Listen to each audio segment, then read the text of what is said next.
Welcome to another edition of the Fans Week podcast. Also on medium waves 1,575 kilohertz for the greater Milan area. From Paris, I'm Ami Carter-Wilson. More on understanding Claude's outages via Gödel's Incompleteness Theorems by Ami Carter-Wilson. In my previous column, I offered a diagnosis for Anthropic's chronic Claude outages that will come as neither comfort nor surprise to anyone who has read past the first chapter of an undergraduate philosophy syllabus. Claude stops working because Gödel proved that sufficiently complex formal systems contain true statements they cannot prove. The system is not failing. It is demonstrating in real time and under public pressure its own inherent limits. This is not a bug.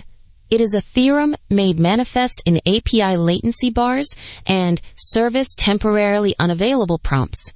A week ago, I posted that diagnosis.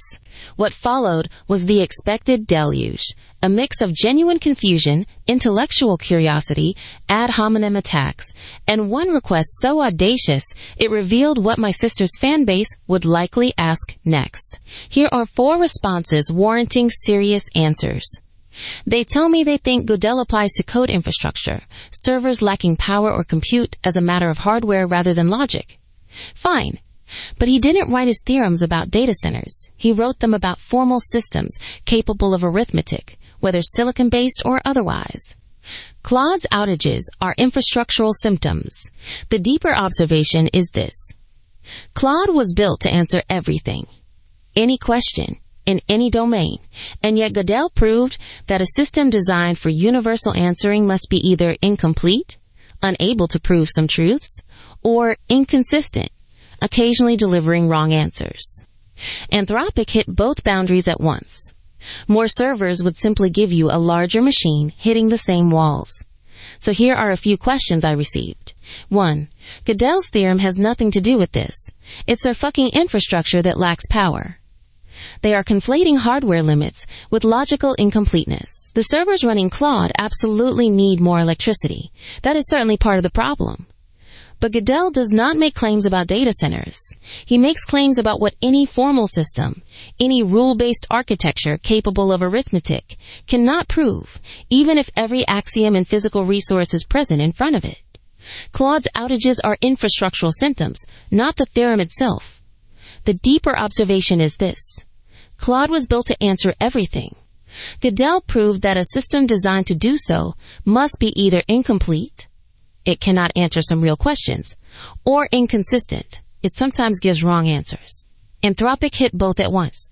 More servers would simply give you a bigger machine that still fails on the same logical boundary lines. 2. Can you explain why it starts working again after a while? Did it go beyond the theorem itself?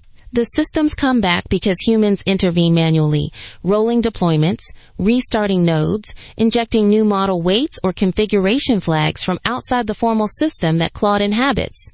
They are patching, not proving. And this is precisely what Gödel predicted.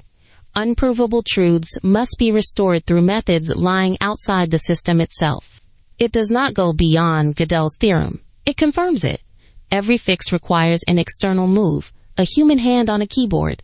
Claude cannot rescue itself, any more than Euclidean geometry can derive its own consistency from within Euclid's axioms alone.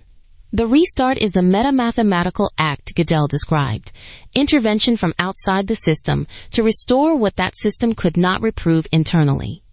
3. You're an idiot. To which I respond, if my arguments are compelling.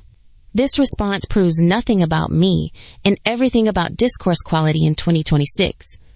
When a person with a subscription can offer a rigorous philosophical reading of Anthropic's infrastructure failures, and the most common counter-argument is to call someone names. The commenters who actually engage with Gödel on their terms have been thoughtful. Those who do not are precisely the kind of people my sister built her audience around. 4. Do you have an OnlyFans page? I am a journalist for the Wall Street Journal, born in London, educated across 3 continents, and no, I do not have an OnlyFans account. The very question reads like something my sister's reader base would produce.